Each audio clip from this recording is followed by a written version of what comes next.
አንድ አምላክ በሚሆን በአብ በወልድ በመንፈስ ቅዱስ ስም መጋቢት 25 በዚህ ቀን ከ72ቱ አርድእት አንዱ የከበረና የተመሰገነ ሐዋርያ አንሲፎሮስ አረፈ።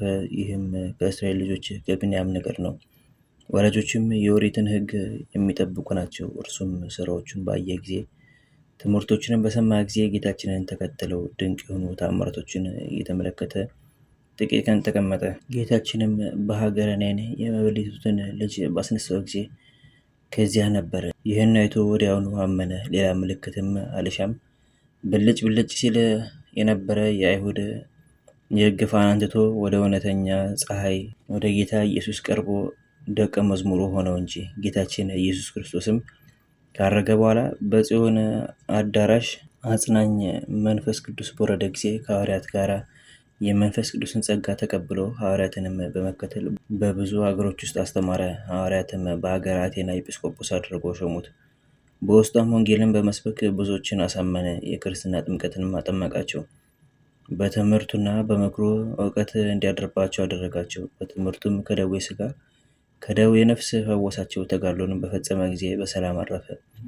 ድል አድራጊነትንም የክብር አክሊልን ተቀበለ። መላ ዘመኑ 70 ዓመት ነው። በአይሁድ ሕግ 29 ዓመት፣ በክርስትና ሕግ 41 ዓመት ኖረ። እነሆ የከበረ ሐዋርያ ጳውሎስም በመልእክቶቹ አስታውሶታል፣ ሰላምታም አቅርቦለታል። በጸሎት የምትገኝ በረከቱ ከኛ ጋር ለዘላለሙ ትኑር አሜን።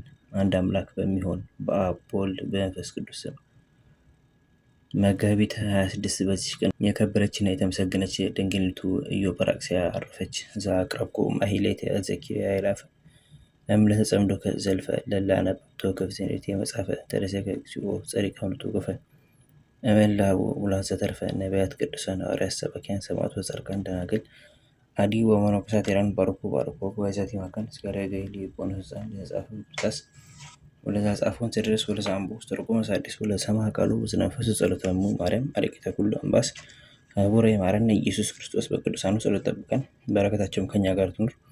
ኦ አምላክነ በከመ ንትቀ ወአኮ በከመ አምሳነ ሀቡረ ዘበሰማያት